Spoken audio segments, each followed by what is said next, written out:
The internet is saying that fermented foods may help your body to deal with nanoplastics. Well, that claim became very popular because of a study of 2026 on kimchi. Now, does that study prove somehow that if you eat fermented foods in general, like kimchi or even kefir, sauerkraut, yogurt, miso, tempeh, natto, you can remove nanoplastics from your body? No. The study was showing something more narrow.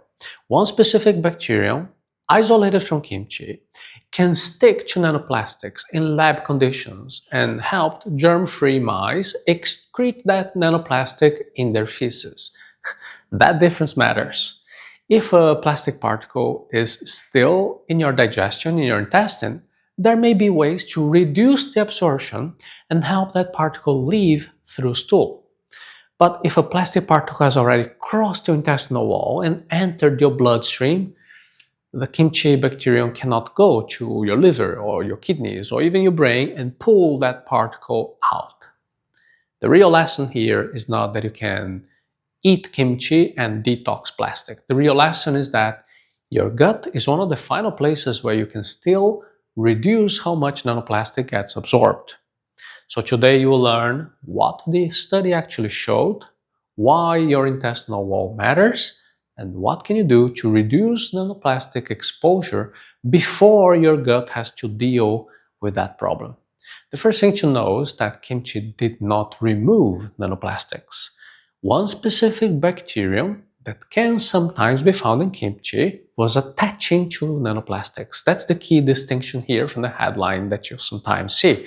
The study did not test kimchi as a food. It tested one specific kimchi-derived bacterial strain. That strain is called Leuconostoc mesenteroides CBA 3656.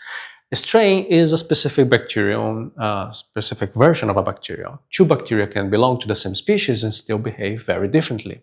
This strain was tested against polystyrene nanoplastics about 190 nanometers wide, which is small enough to raise a few concerns about crossing your intestinal wall. The result was very strong but also specific. In normal lab conditions, the strain attached to about 87% of the particles. In simulated intestinal fluid, the rate was still 57%.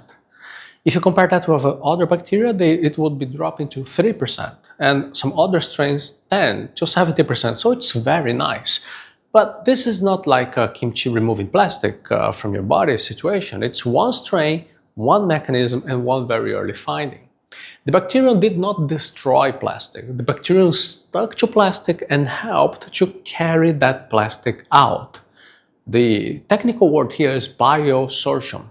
Biosorption means that a biological surface sticks to another substance. In this study, the surface was the outside of the bacterium and the substance was the nanoplastic particle. This is important because the bacterium did not eat the plastic. The bacterium did not break the plastic into other harmless, smaller molecules. The bacterium simply attached to the plastic. And that means the effect only matters while the plastic is still inside your intestine. If the particle is still in your gut, the bacterium may help to keep it there until it leaves through stool when you go to the toilet. But if the particle already crossed into your blood, the mechanism is not able to pull it back. The researchers confirmed that this is what was going on by looking at the bacterium surface and using an electron microscope. The plastic particles were stuck to the outside of the bacterium. They were not inside of the bacterium.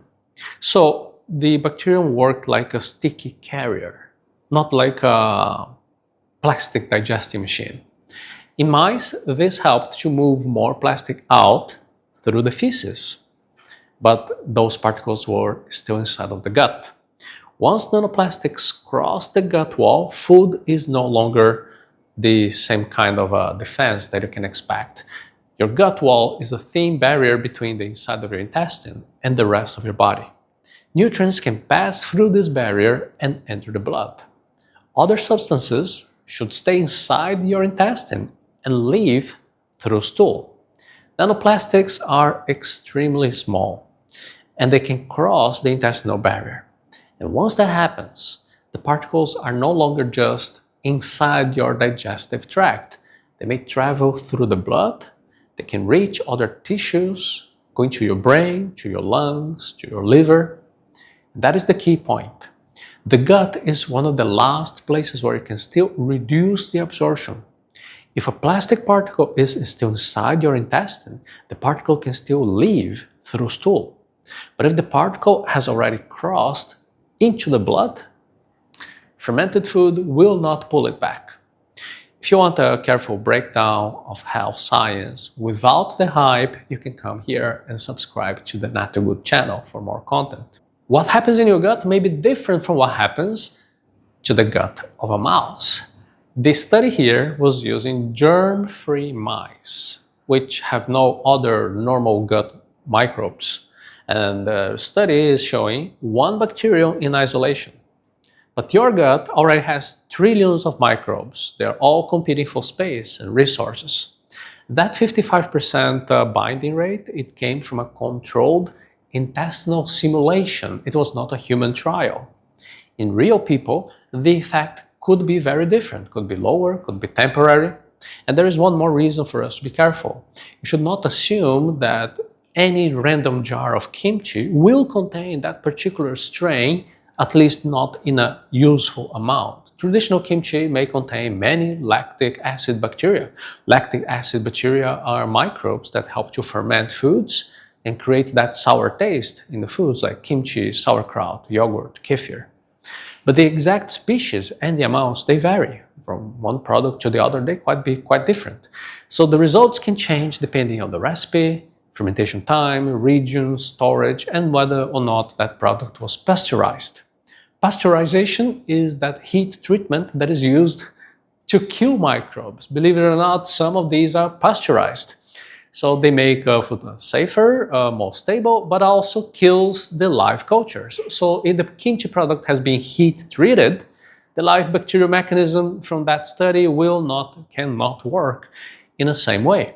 Keep that in mind. You must reduce exposure first, then support your gut diversity. Let me make something very clear. I love kimchi. I even make kimchi at home. But the strongest action that you can take today here has nothing to do with kimchi. The strongest action is for you to reduce how many plastic particles reach your food, your water, in the very first place. So start with heat and plastic. Stop microwaving food inside of plastic containers. If you order food and the delivery service puts your hot food in a plastic box or a paper container that has a plastic coating, you're exposing yourself.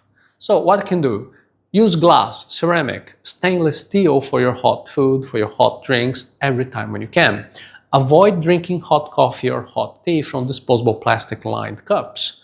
The goal is to reduce the plastic load before any bacterium in your gut has to do some work to remove it. The second layer is supporting gut diversity. This means you support a healthier and more varied gut ecosystem instead of chasing one specific bacterial strain because you saw it on a viral headline. Eat fermented foods that you can tolerate. Kimchi is a great option. Sauerkraut is another. Yogurt with live cultures, that is another great option. Kefir is amazing. Miso can be useful as well, but if you boil miso to make your miso soup, you're also reducing the live culture benefit. If your goal is live microbes, choose raw, refrigerated versions every time you can. I'm not saying here that a diverse gut will be removing microplastics from your gut. Just be careful with that claim. The safer point is that gut diversity supports gut function in general, and future probiotic tools may use a positive gut health to help your health in general. The 2026 kimchi study did not show that kimchi detoxifies nanoplastics from human beings. The study showed something that is more specific. One specific bacterial strain that can be isolated from kimchi attached to plastic particles in lab conditions and helped germ-free mice excrete more nanoplastics through their feces. This is very interesting science. It may point toward future probiotic tools that can help to trap those micro nanoplastics from being absorbed. Now, that's not kimchi as a detox cure. There are more studies that are needed. If this kind of a more detailed, careful breakdown is something that you like, that you have been missing, I invite you to subscribe to the Not Too Good channel so our next conversation arrives when you need it. You can reduce your exposure to nanoplastics today. Support your gut consistently. Don't turn viral headlines and early research into some miracle cure.